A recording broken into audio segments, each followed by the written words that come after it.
እጅ የለበትም። እስከፈለግሽ ጊዜ ድረስ ዝም ማለት ትችላለሽ። እኔ ግን እንዴት እንደማወጣጣሽ አውቃለሁ። ሮዛን ናሆም ጉድ አደረጋት። ናሆም ባላሰበችው መንገድ ሮዛን ጠርቶም አገታት፣ አጨናነቃት። በጣም ብዙ ችግርም ደረሰባትኝ። ለምንድነው ከኔ ጋር የማትሰሪው በማለት ናሆምን ሸውደዋለች። የዳዊት ቤት በእኔ ስም አይደለም፣ እኔ ምንም ነገር የለውበትም በማለት ነበረ ናሆምን ለመሸወድ ያሰበችው። እንዲሁም ሮዛ በጣም ፈርታ ነበር። ይህን ነገር ግን ደግሞ አጣርቶ ከደረሰበት እኔን ይገለኛል፣ መሸወድ የለብኝም ነበር። ቆይ ግን ምንድነው ያደረግኩት በማለት ይህን ነገርም ትዝ ብሏት ነበር። ነገር ግን ናሆምን ሸውጄ አመልጣለሁ ብላም ነበረ። ግን ደግሞ ምንም ነገር ሊሳካላት አልቻለችም። ሮዛም ታግታ መከራዋን ሲያሳያትም ነበረ። በጣም ብዙ ነገር አደረጋት፣ ቀጠቀጣት።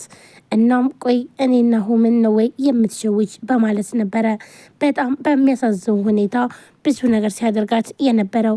እናም ይህን ሁሉ ነገር ካደረገትም በኋላ በተለይ ደግሞ በሉሊት ላይ ሴራ ስታሴርባት እንደነበረችና እንዲሁም ደግሞ ሉሊትን ይቅርታ ካለ በያትኝ ይቅርታ ካለችሽ ናሆም ሮዛን ምላቷን ሊቆርጥላት ሲል የናሆም ስልክ ተደወለ።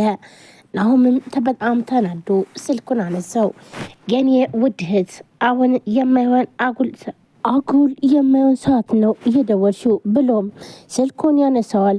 ስልኩን ካነሳውን በኋላ እንደው አሁን ላይ ምን አይነት ስራ ላይ እንደነበርኩ ብታቂ ኑሮ ብሎም ይላታል። ወንድሜ የአንተ ጥሩ ስራ ሰዎችን መግደልና ሰዎችን ማሰቃየት ስለሆነ ስለዚህ የምሰራውን ስራ ማቆም አለብህ ብላ ሔዋን በጣም ትናገረዋለች። ናሆምም የኔ ውድ እህት ወንድምሽ እንደዚህ አይነት ስራ አይደለም፣ ስሙም አይደለም። አሁን ግን የተወሰኑ ጥርሶችን መንቀል አለብኝ ይልና ጆሮዋ ላይ ሔዋን ላይ ይዘጋባታል። እናም ሮዛን አንቆ ይዛታል። ሮዛም ትጫዋለች። ናሆም የሮዛን ጥርሶች እንዲነቅላትና እንዲሁም ደግሞ ሊያሰቃያት ነበረ። ዋንም በጣም ተናዳ ያለውን ግን ሰምተሃል ወይ ብላ ዳዊትን ጠይቀዋለች። ዳዊትም ደግሞ በጣም ስላበሳጨውና እንዲሁም ደግሞ ጸባዩን ስለሚያውቅ መስማት አይጠበቅብሽም፣ ያንቺን ወንድም ጸባይ በደንብ ጠንቅቄ አውቀዋለሁ ብሎም ይላታል። ይህንን እንድትረጁ እስኪ የሆነ ነገር ላሳይሽ ብሎም ዳዊት ስለ ሔዋን ቪዲዮዎችን ያሳያታል። ሔዋን በጣም አበደች፣ በጣም ተናደደች። እንደዚህ አይነት ወንድም የቆሸሸ በሰዎች ህይወት ላይ እጁ የቆሸሸ ወንድም ነው ወይ ያለኝ በማለት በጣም ተናዳና ተበሳይታ አሁንም ቪዲዮዎችን ማየት ጀመረች። እናም ወንድሟ ወንጀለኛ እንደሆነና እንዲሁም ደግሞ እቃዎችን ከውጭ በህገ ወጥ መንገድ እንደሚያስገባም የሚያሳይ ቪዲዮዎችንና እንዲሁም ራሱ ወንድሟ ሲያወራ የሚያሳይ ቪዲዮዎችን ታያለች። ሔዋን በጣም ተናደደች። በተለይ ደግሞ ዳዊትን ሲሰደበችውና እንዲሁም ደግሞ ዳዊትን እንዴት እንደዚህ ታደርጋለህ በወንድሜ ላይ እንዴት እንደዚህ ትጫወታለህ በማለት በተናገረችው ጊዜም ተጸጸተች። እኔ ለካ እንደዚህ ነው ወይ የኔ ወንድም ይሄ ነው ወይ ብላ በጣም አበደች፣ ተናደደች።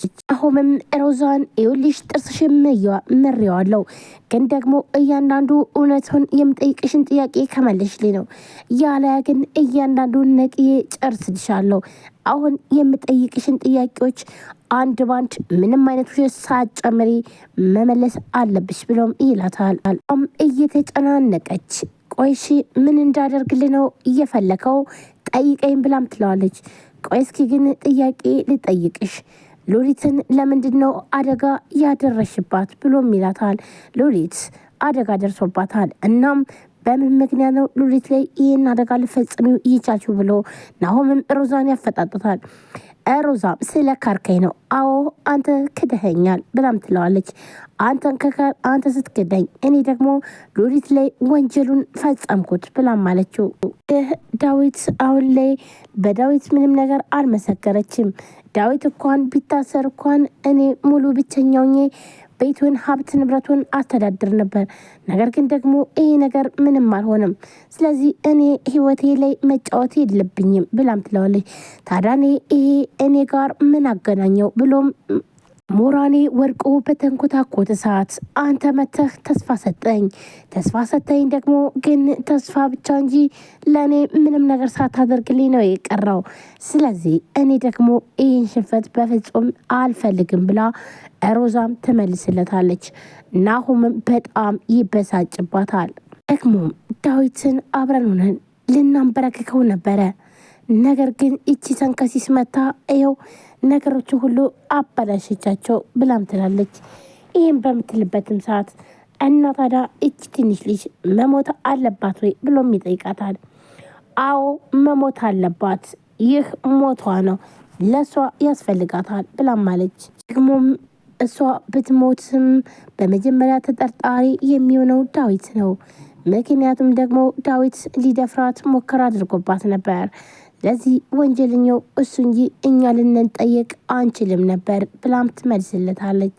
እናም ስለዚህ እሱ ስለሚጠረጠር ሊደፍራት ብሎም ስላልተሳካለትኝ ለዛም ነው ይህን ነገር ያደረገው ብሎ ተጠርጥሮ ስለሚታሰር ቢያንስ እንኳን 10 ዓመት ያክል ይታሰራል። በዛ 10 ዓመት ውስጥ ደግሞ እኔ የፈለግኩትን ሀብት ንብረት በራሴ ስም አድርጋለሁ ብላ ሮዛም ትመልስለታለች። እንኳን ባይሳካ ሁለተኛው ሀሳቤ ግን ይሳካል ብላም ትላለች። ሁለተኛው ሀሳብሽ ምንድን ነው ብሎም ይጠይቃታል። ሉሊትን በአንተ መኪና አስገጭቻታለሁ። ደግሞ ሉሊትን ማን የገጫት ማን ነው እንደዚህ ያደረገው ብሎም ቢባል ስለዚህ የአንተ መኪና እንደሆነ ይታወቃል። እናም ወንጀለኛው አንተ ትሆናለህ በማለት ትመልስለታለች። ይሄ እኮ እናከዳ ቢደረስበት እኔን ማንም ምን ሊያደርገኝ አይችልም ብሎም ይላታል። ይህም በሚላት ሰዓት ናሆም በጣም ተብሳይቶ ነበር። ሮዛም እየሳቀች ምንድን ነው የሚያስቅሽ? የጠየቁሽን ለምን አትመልሽም ብሎም ይላታል። ምንድን ነው ይህን ነገር የሚያስቅሽ ሲላትም አዎ ያንተ የዋህነት ነው የሚያስቀኝ ብላም ትለዋለች። ቆይ ምንድን ነው? ምክንያቱም ደግሞ ሉሊትን በጣም ስለሚወዳትኝ እሷ ጉዳት ስለደረሰባትኝ ጉዳት የደረሰባት በአንተ መኪና ስለሆነ ሰዓት ጎርሶ ሲመጣ አንተን ይገልሃል። ምክንያቱም ደግሞ በሉሊት ስለማይደራደር ብላም ትመልስለታለች።